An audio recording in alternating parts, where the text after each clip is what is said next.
It's a very important story and it's caught the national imagination. It has got many people talking. And I'm talking about the ultimate घर में घुसकर मारा counter terror template. What do these words mean, viewers? That I enter someone's den and I strike them there. So this is the ultimate enter someone's den and strike them there counter-terror template.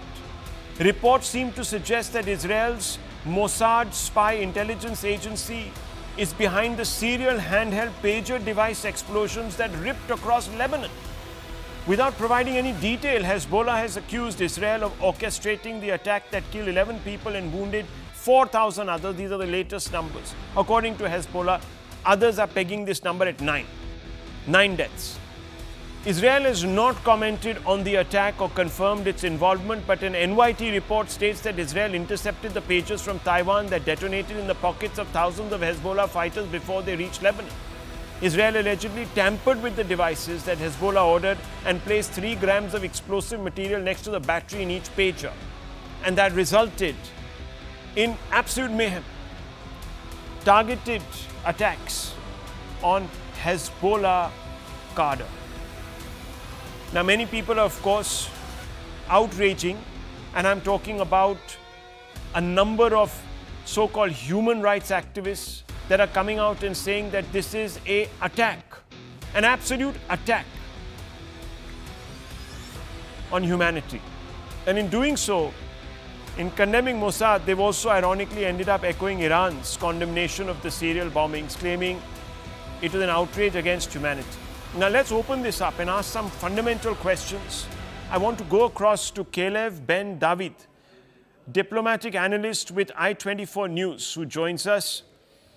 What do you make of the actions that, according to many, have been undertaken by the Mossad to level the playing field with those that act beyond defined legal constitutional boundaries, like non-state actors, Hezbollah and company?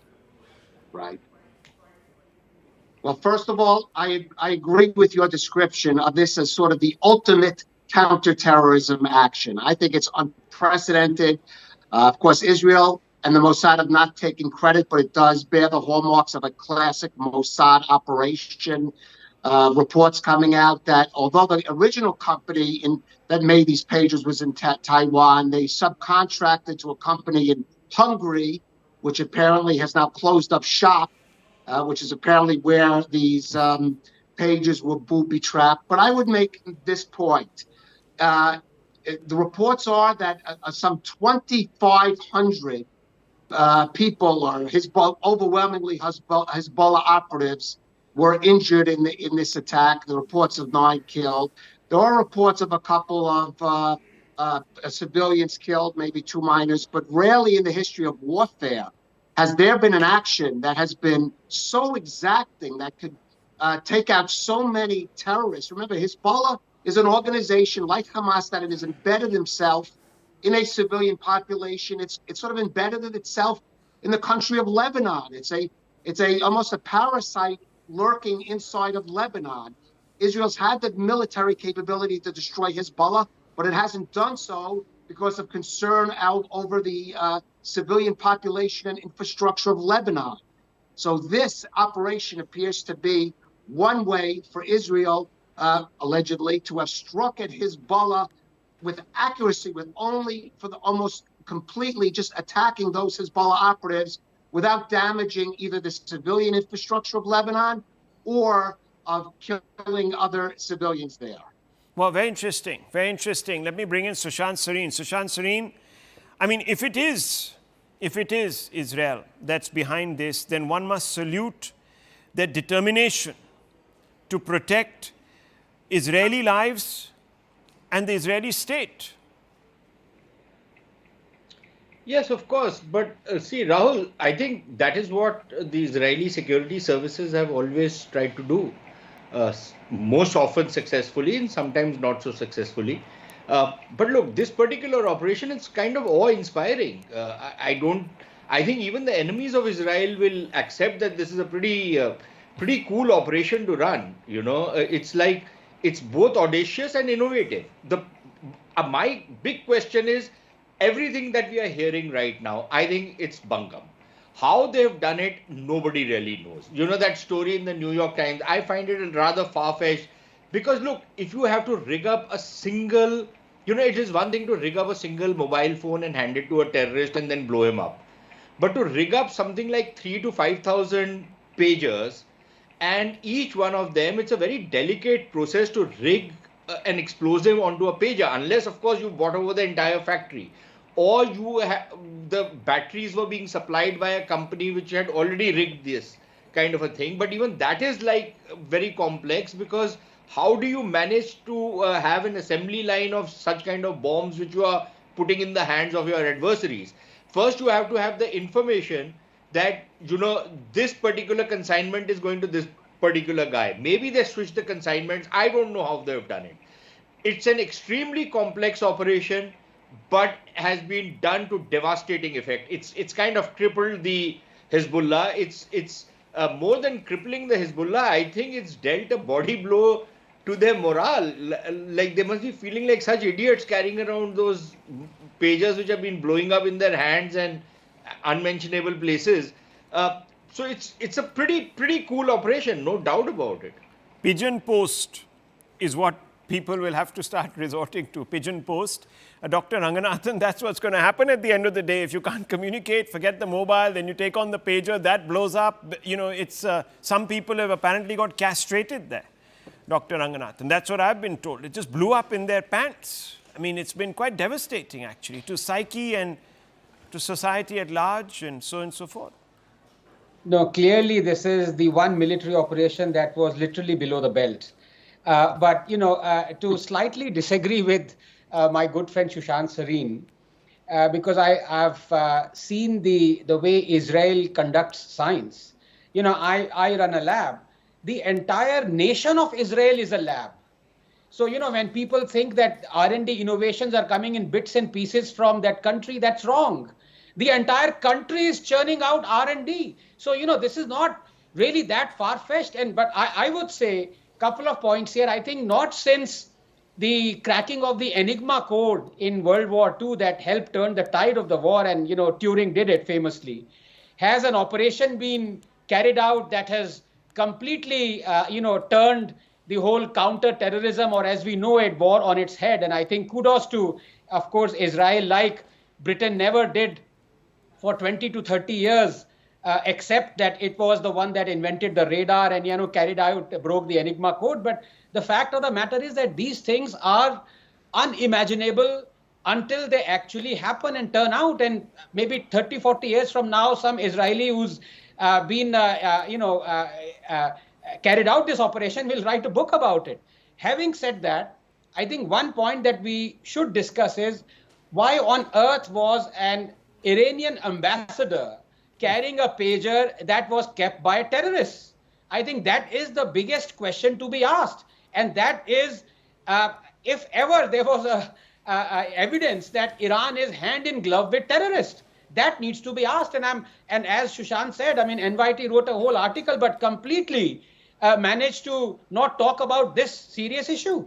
Well, of course, Iran is xenophobic, homophobic, misogynistic, homicidal, fascist, medieval, Islamist terror state. So, for the ambassador to keep company of this kind of deranged lot is not surprising to me. And they, of course, lecture the world on things like, as they say, and let me just quote Iranian President Mossad Pezeshkian. He has said that, look, this is the targeting of devices designed to, quote, enhance human comfort, quote, as tools of terror. He also laments the collapse of humanity and the dominance of savagery and criminality.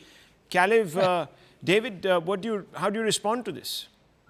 Well, first of all, the hypocrisy of the Iranian president to say that, considering how the Iranians treat their own people. Let me just say, I agree with your other guests there. The mechanics of this are awe-inspiring, but really, this is a triumph of intelligence. The Israelis, or whoever carried that out, had to have a complete intelligence about Hezbollah. And that would be impossible without the cooperation of people inside Lebanon, other Lebanese. There had to be that cooperation. And I think this speaks to the degree which other people in Lebanon, other Lebanese, view Hezbollah, which is that Hezbollah is acting in a sense as almost an invasion and occupying force of Iran, as your other guests had. I mean, Hezbollah's allegiance is not to Lebanon, it's to its Iranian masters. And that surely generates a lot of resentment inside Lebanon itself to Hezbollah. And certainly the information that made this possible, and your other guess is, yes, that Israel could have the technological capability. Israel in the past has booby-trapped telephones, for example, used by senior Hamas members in Gaza. This is just scaled up to a great degree. But it is really mainly a triumph of intelligence about Hezbollah that had to come from within inside Lebanon. And that speaks, I think, a lot about how some in Lebanon, many in Lebanon, feel about Hezbollah and its patron Iran. Well, viewers, Hezbollah's allegiance is to a genocidal plot to eliminate Jews in the state of Israel. And there are people in our subcontinent, in South Asia, on both sides now, in the West and the East, in Bangladesh and Pakistan, that swear an allegiance to a genocidal plot to eliminate Hindus. Now, if the RNAW can inspire itself and develop this capacity, then perhaps, viewers, we could also avert what many people say is an impending fate. So I want to bring in Sushant Sareen on this. We have 30, 40 seconds, Mr. Sareen. Do you think this is replicable?